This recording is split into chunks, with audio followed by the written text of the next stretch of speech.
This place makes me wonder. Yeah, what's that, boss? Which would be worse? To live as a monster? Or to die as a good man?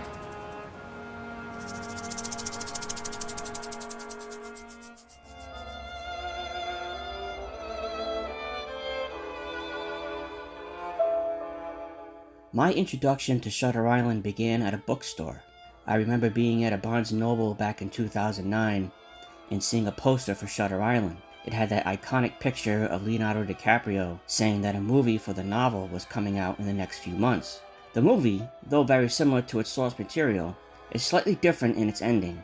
Teddy's final line of dialogue in the movie is added to breathe an unexpected twist, implying that he was cured from the second round of Dr. Colley's role-playing, but still wanted to appear delusional to justify his lobotomy.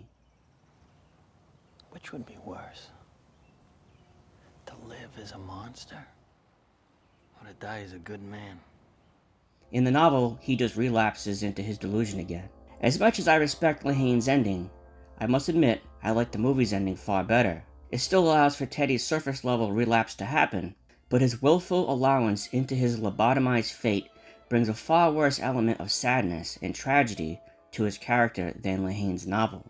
As I was screening Shutter Island to research this film analysis, I noticed its extreme meta element and its powerful suggestions. Shutter Island doesn't use blatant meta like Back to the Future or Scream, both of which are great films. I'm not knocking either of them. But Shutter Island's use of meta is more expertly used and covertly hidden in plain sight without it being noticed. The role-playing aspect is used against Teddy to hopefully get him to acknowledge his crimes so he can revert back to his sane reality once more. But I think there's more than that going on in Shutter Island when it comes to Teddy's role-playing. There's a certain message going on here, and I don't mean a theme about alcoholism or the dread of water. It's something more, something about the film industry itself. It's about cinema's supposed power and influence over its audience to help its viewers, to cure anyone of their ills, specifically their mental ills.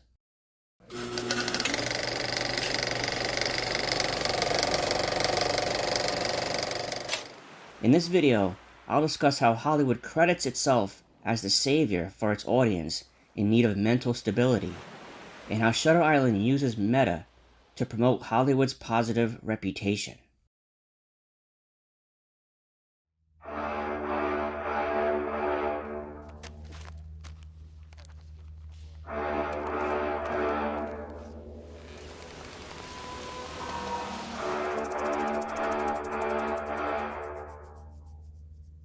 No movie is complete without its director. The better the director, the better the film. Martin Scorsese, one of the best directors of all time in my opinion, knows how important his role is on set. He's responsible for not just choosing camera angles and blocking scenes, but for the proper manipulation of actors to do their jobs. In Shutter Island, the kind, empathetic Dr. Cawley creates an elaborate role-playing scheme to solve Teddy's delusions. Dr. Cawley is at the helm of his ship. He's in control, calling all the shots, manipulating each situation for his actors involved. His agenda is identical to what a movie director does on set. Dr. Cawley is the meta version of Martin Scorsese. His dedication to the craft, the attention towards his subjects while under his care, and his ambition to see his goal realized are paramount to him. In each exact way, Scorsese is the same. He's in control, guiding Leo, Mark Ruffalo, Ben Kingsley, and the other actors in their roles to create a fully realized creation of moving pictures that tells a complete story. As subtle as it is, it's too obvious to ignore the similarities.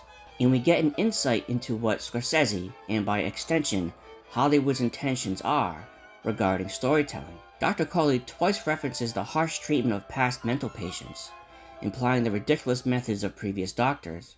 As if whipping them bloody would drive the psychosis out, we drove screws into their brains, we submerged them in icy water until they lost consciousness or even drowned. Dr. Cawley discusses his methods of approaching the mentally ill he deals with. There's an old school way. These outdated methods were primitive to the point of blatant torture, like the transorbital lobotomy, making the patient easier to work with on a daily basis, but at the cost of physically tinkering with the brain. The old school believes in surgical intervention, procedures like the transorbital lobotomy. Some say the patients become reasonable, docile. Others say they become zombies. The use of prescription Thorazine, a practice used by the New School, as he calls it, has the same effect as a lobotomy, but without the brain surgery. And the new school? Psychopharmacology. A new drug has just been approved called Thorazine, which relaxes psychotic patients. You could say tames them. Both methods make a patient less threatening, with severe effects done to the brain. Dr. Cawley subscribes to neither method, however. Physically hurting a patient and drugging a patient are viewed by Dr. Cawley as destructive to curing the patient in a successful manner. Instead, when pressed by Teddy to how he prefers to help his patients, Dr. Cawley insists he prefers a third method. He sarcastically calls it radical, implying that his method is the obvious answer to cure mental illness. And which school are you, Doc? Me? I have this radical idea that if you treat a patient with respect, listen to him, try and understand, you just might reach him. Dr. Cawley is of course referring to role-playing, and by extension movie-making, and by further extension all of Hollywood. Unfortunately, Dr. Cawley's helpful implications are followed by a woman screaming, immediately undermining his goal. This also foreshadows his inability to help Teddy by the film's end.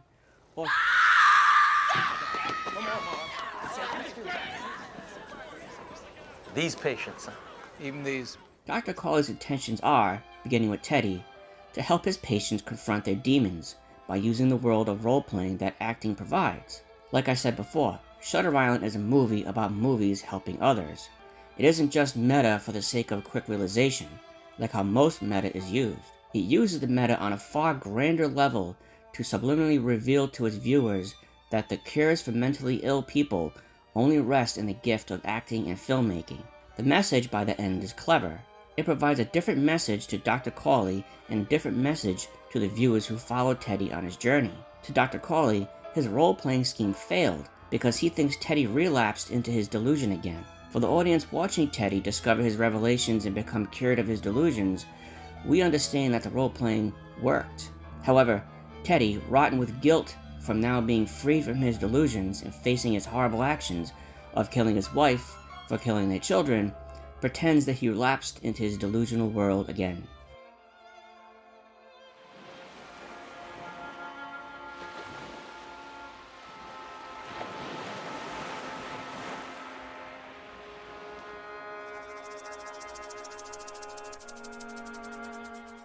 The filmmakers of Shutter Island, such as Martin Scorsese and his producers, are winking at the viewer. They know Shutter Island's overall message supports their agenda. Maintaining Hollywood's positive reputation is all that matters to keep people wanting to buy tickets to see their movies. That rep will provide for generations of actors and filmmakers to create further propaganda. And that's what Shutter Island is. It's Hollywood propaganda disguised within the context of a superbly directed and acted character-driven film. Dr. Cawley and his associates aren't credited for curing Teddy's delusion by the film's end, but it doesn't matter either. It's a kind gesture of humility, but it's actually a clever way for the filmmakers to take credit without taking credit. These subliminal themes run all throughout most films. We see them and we take them in without even realizing we're doing it. But it doesn't matter if we realize it because their subtext stays with us long after, eventually making some of their viewers agree with the messages within that film. So what does that say about the Hollywood theme? Well, although Dr. Cawley claims he doesn't approve of the old and new school methods that treat mental patients, when Teddy pretends to revert back to his delusional self once more, Dr. Cawley chooses to inflict the old methods on Teddy, specifically lobotomy, which was mentioned by Rachel Solando during the cave scene. You ever heard of a transorbital lobotomy? They zap the patient with electroshock, then go through the eye with an ice pick. Pull out some nerve fibers. When an orderly walks towards Teddy, we see he's holding a long, sharp object, likely used for probing behind the eye to affect the brain. Basically, the ending, according to Dr. Cawley, implies that Hollywood's use of role-playing to solve mental problems did not work. But the audience knows better, and that's all that matters when it comes to storytelling. It's what the audience gets from the film's message that they will take with them after the film is over. The audience knows that the role-playing did work, curing Teddy from his delusion. Nonetheless, Teddy, by his own free will, still chooses to be lobotomized. But regardless of Teddy's fate, the message is still the same. Dr. Cawley's grand scheme worked, and in the meta-reality, the Hollywood platform of movie making to influence its viewers worked as well.